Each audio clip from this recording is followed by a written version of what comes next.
प्यारे बच्चों, स्वागत है आप सभी का। हम लोग पढ़ रहे हैं बीएससी फर्स्ट ईयर की इलेक्ट्रोमैग्नेटिक थ्योरी। और पिछले वीडियो में हमने मैक्सवेल्स रिलेशंस ड्राइव किए थे इंटीग्रल फॉर्म में, फिर डिफरेंशियल फॉर्म में। आज उन्हीं मैक्सवेल्स रिलेशंस को यूज करके equation of a wave drive करेंगे, या यूँ कहिए कि relation for the velocity of a wave in dielectric medium. Using Maxwell's relations या Maxwell's equations को यूज करके इक्वेशन ऑफ वेव हम ड्राइव करेंगे कि वेव की जो वेलोसिटी होती है वो क्या होती है किसी मीडियम में, इन मीडियम। और डाई इलेक्ट्रिक मीडियम ले लेते हैं। प्यारे बच्चों, आप जानते हैं कि किसी भी डाइलेक्ट्रिक मीडियम के लिए, ये देखिए फॉर एनी, जिनके लिए हम वेव इक्वेशन ड्राइव करने जा रहे हैं वो भी मैक्सवेल्स रिलेशन को यूज करके, for any dielectric medium कुछ बातें हमें पता हो लेके चलते हैं कि किसी भी डाइलेक्ट्रिक मीडियम के लिए सरफेस चार्ज डेंसिटी ये 0 होती है, और साथ में हम एक करंट डेंसिटी जो होती है that is equal to sigma into epsilon naught. जब ये 0 है तो फिर ये भी 0 होगी। इसी तरीके से वॉल्यूम चार्ज डेंसिटी जो है दैट विल आल्सो भी 0। मैक्सवेल्स रिलेशंस आर क्या हैं वो चारों मैक्सवेल्स इक्वेशन को? Del cross E it is equal to minus mu curly H by curly T. ये पहली मैक्सवेल इक्वेशन है, इसको नाम भी दे देते हैं, इनको यूज करें हम चल के। जो सेकंड मैक्सवेल इक्वेशन है, देखिए दो कर्ल के रूप में है। दूसरी है जैसे del cross that is equal to epsilon और curly E by curly T. ये हमारी second Maxwell equation differential form में है, और दो डॉट प्रोडक्ट के रूप में है, यानी कि डेल डॉट ई ये 0 आती है डाइलेक्ट्रिक मीडियम के लिए, और दूसरी जो है वो ये है del dot H it is equal to 0, ये 4। इन्हीं चार इक्वेशंस को यूज करके हम इक्वेशन ऑफ जो है वेव ड्राइव कर पाएंगे। तो चलिए हम सबसे पहले ये जो फर्स्ट मैक्सवेल इक्वेशन है इसको दोनों तरफ कर ले लेते हैं, यानी कि यूजिंग इक्वेशन 1 वी राइट या वी टेक। मेरे साथ साथ आप अपने नोट्स बनाते रहिए, क्योंकि खुद के नोट्स काफ़ी हेल्पफुल होते हैं एग्जाम्स में लिखने के लिए, कॉन्फिडेंस गेन करने के लिए। जब तक आप अपने हाथ से नहीं लिखेंगे, खुद समझ करके नहीं लिखेंगे, मेरा एक ही लक्ष्य है कि सभी स्टूडेंट्स जो इसको देख रहे हैं उनको वो टॉपिक समझ में आ जाए कि अगर ये आता है कि using the Maxwell's relation derive the wave equation या derive the equation of velocity of a wave, तो आप कैसे करेंगे। कुछ मुश्किल नहीं है। डाइलेक्ट्रिक मीडियम के लिए कुछ कॉन्स्टेंट्स जो थे वो लिए हमने, और फिर चारों जो मैक्सवेल्स इक्वेशन हैं डाइलेक्ट्रिक मीडियम के लिए वो हमने लिख ली। अब फर्स्ट इक्वेशन को हमने यहाँ कर ले ली, यानी कि वी टेक इसका कर्ल इस तरीके से। देखिए लिखते रहिए, और मैं बार बार आपको एक ही बात बताता हूँ कि अपने नोट्स से खुद बनाइए। नोट्स का लिंक जो है आपको डिस्क्रिप्शन में मिल जाएगा, वहाँ से भी आप हैंड रिटन नोट्स का लिंक जो है वो डाउनलोड करके और हेल्प ले सकते हैं अपने नोट्स बनाने में और ज़्यादा स्कोरिंग करने के लिए।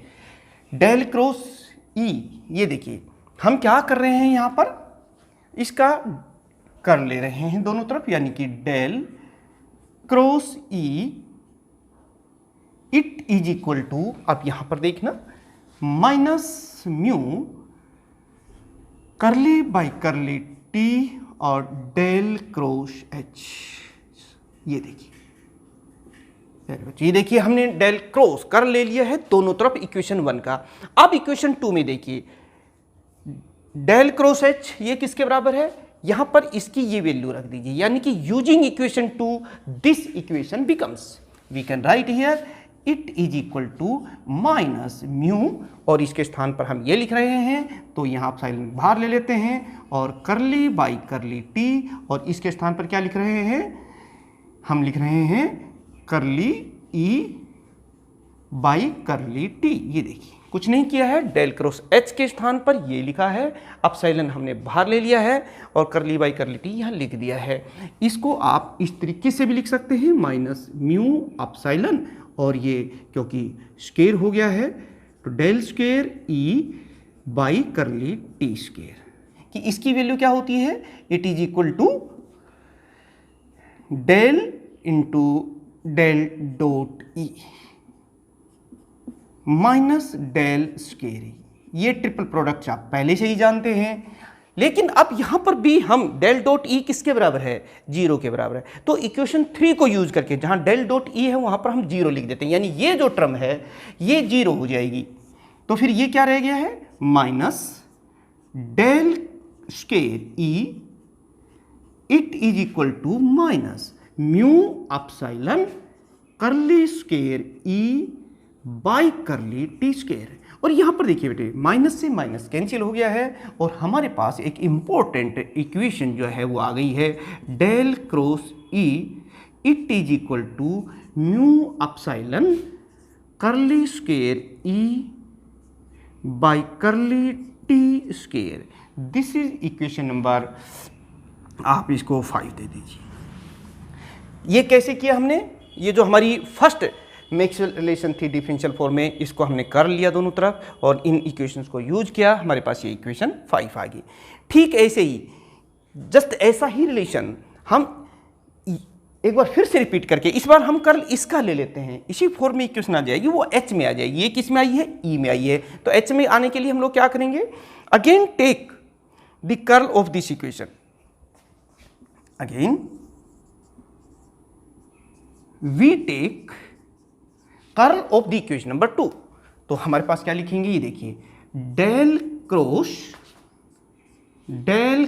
एच। ये देखिए डेल को इसका हमने कर लिया है, दोनों तरफ ये ले लिया है। इट इज इक्वल टू, यहां से देखिए अपसाइलन तो बाहर है ही और यहां पर हम कर ले रहे हैं, यानी कि करली by curly T del cross ई। ये देखिए कुछ नहीं किया है, इधर भी कर लिया हमने और इधर भी ले लिया है। तो इस इक्वेशन की सहायता से हमने ये लिख दिया है, यानी कि जैसे पहले किया था, बिल्कुल ऐसे। बिल्कुल नहीं घबराना है, कोई प्रॉब्लम नहीं है, बहुत अच्छी तरीके से आप, बस शर्त एक ही है कि विश्वास कीजिए, आपने इस चैनल के साथ जुड़े रहिए और जैसा मैं कह रहा हूँ वैसे कीजिए। गुरु की बात मानना बहुत ज़रूरी होती है आगे बढ़ने के लिए। मैं ये कह रहा हूँ कि पहले ये पॉइंट, ये चारों मैक्सवेल इक्वेशंस के लिए पिछला वीडियो देखें, उसको हमने वहाँ डिफरेंशियल फॉर्म में इनको ड्राइव किया हुआ है। उसके बाद हम कौन से स्टेप ले रहे हैं, इन्हीं इक्वेशंस का यूज करते हैं और ये इक्वेशन हमारे पास आ रही है। अब ये देखिए डेल क्रॉस ई आ गई थी हमारे पास, इस इक्वेशन का हमने कर लिया है दोनों तरफ, तो हमारे पास ये रिलेशन आ गया। अब डेल क्रॉस ई की वैल्यू पहली इक्वेशन से रख दीजिए। तो using equation 1 we can write here that epsilon, ये देखिए माइनस है वहां पर, हम माइनस लगा देते हैं और जो भी कुछ है वो लिख रहे हैं। म्यू भी है वहां पर, ये म्यू भी लिख दिया है। इसकी वैल्यू, म्यू तो हमने बाहर ले लिया, अपसाइलन यहाँ पहले से ही है। और फिर बाद में हम करेंगे करली by curly T H by करली। ये चीज़ आप यहाँ पर लिख दीजिए। देखो यहाँ पर आपने इसको लिख दिया है। अब इसको थोड़ा हम और सिंप्लीफाई कर लेते हैं, डेल क्रॉस एच। ये देखिए मेरे बेटे, ये जो चीज़ आपने ये इसके बराबर है, यानी कि माइनस म्यू अपसाइलन। ये तो है ही म्यू अपसाइलन, और इसको हम स्क्वायर में लिख देते हैं, करली square H by curly t square. मेरे साथ साथ मैं बार बार कहता हूँ, बहुत ध्यान से, अगर कोई चीज़ समझ में नहीं आती है तो वीडियो को थोड़ा पीछे जाएं, फिर उस स्टेप को देखें, और फिर भी समझ में नहीं है तो पिछले वीडियो में जाएं और यूनिट की शुरुआत से आप स्टडी करते चलें। फिजिक्स जो है या साइंस जो है वो सिस्टमेटिक स्टडी होती है, जस्ट बीच में जाकर के आप किसी चीज़ को नहीं समझ सकते। आपको स्टेप बाय स्टेप समझते हुए आना पड़ेगा, नोट्स लिखते हुए, समझते हुए, शांति से।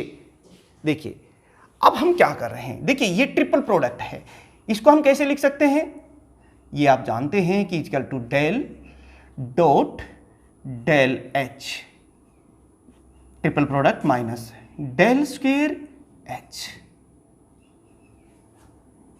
And it is equal to minus mu epsilon curly square H by curly t square, ये लिख दिया है।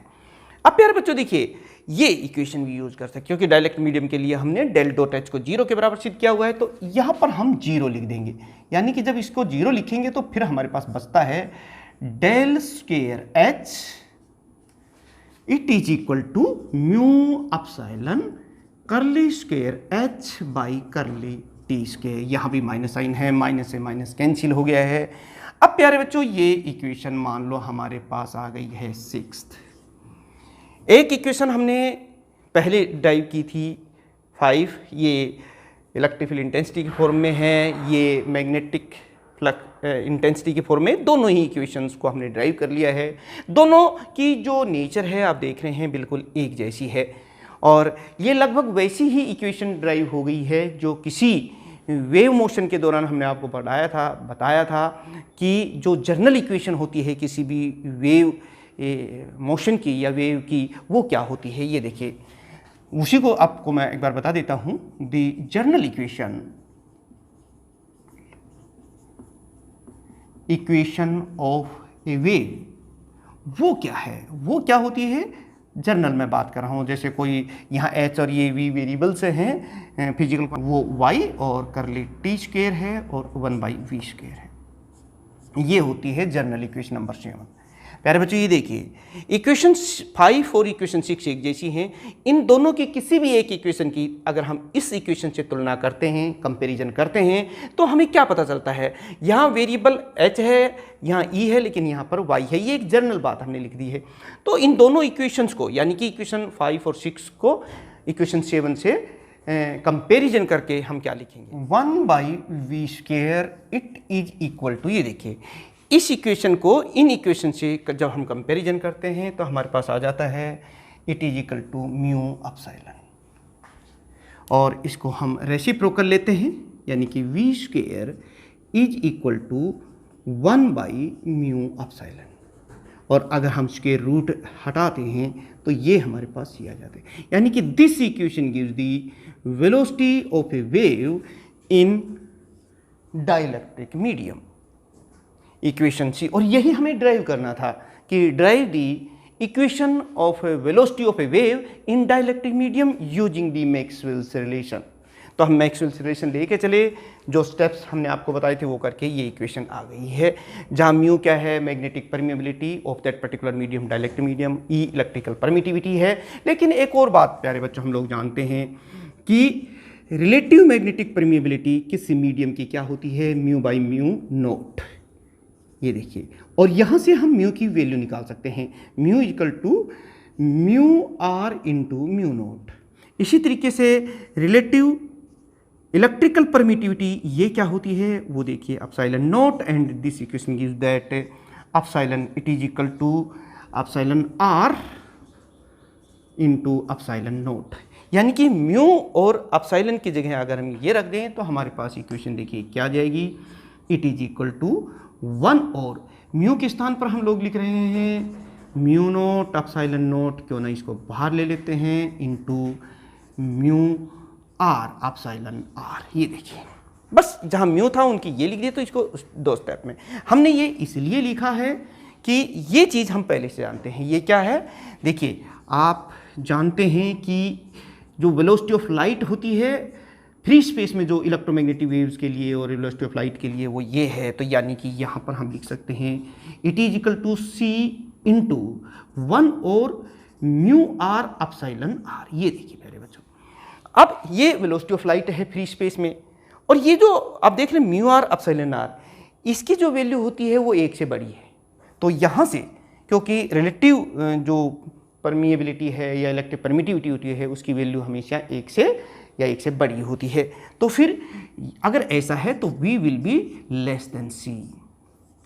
इसका मतलब क्या हुआ, ये इक्वेशन क्या है, velocity of a wave in dielectric medium, और ये क्या है, velocity of light in free space. हम कह सकते हैं कि कोई भी जो वेव है, इलेक्ट्रोमैग्नेटिक वेव या कोई भी, velocity of a wave is less than the velocity of light in free space, यानी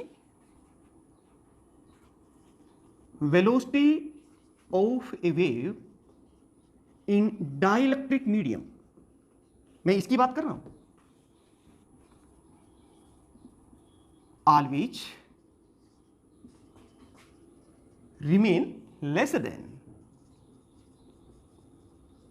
velocity of light in free space। और वे क्यों? प्यारे बच्चों, ये भी पूछा जा सकता है कि show that velocity of wave in dielectric medium always remain lesser than the velocity of light in free space using Maxwell's relation. तो भी आपको यही करना है। और प्यारे बच्चों, आपको ये सारे स्टेप्स समझ में आ गए होंगे। ये क्वेश्चन लिख लीजिए, जो क्वेश्चन समझ में आ जाता है उसको आप अपने एक अलग से उस क्वेश्चन को नोट कर लीजिए कि ये क्वेश्चन मेरी समझ में आ गया है, ये क्वेश्चन मेरी कम समझ में आया है, ये क्वेश्चन मेरे बिल्कुल समझ में नहीं आया है। तीनों ही आइडियाज अगर समझ में आया है तो बेटे आप इस जो चैनल है आईसी सर फिजिक्स और फिजिक्स बाई आईसी सर, इन्हें आप दूसरे स्टूडेंट्स में शेयर कर दीजिए। अगर कम समझ में आया है या नहीं समझ में आया है तो आप कमेंट्स करके हमें बताइए।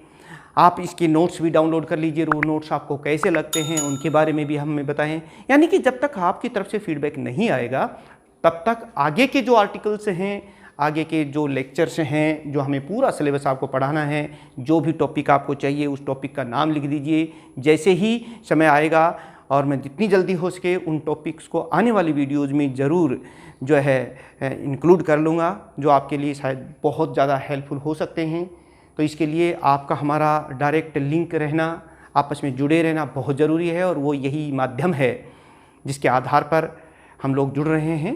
तो आप इस दोनों ही चैनल्स को सब्सक्राइब कर लीजिए, शेयर कर लीजिए और जो है इसका बेल आइकॉन आप प्रेस कर दीजिए। और प्यारे बच्चों, मिलते हैं एक और इम्पोर्टेंट आर्टिकल के साथ। नेक्स्ट जो हमारा टॉपिक रहेगा उसमें हम देखेंगे कि what are different characteristics of the electromagnetic waves. Thank you very much.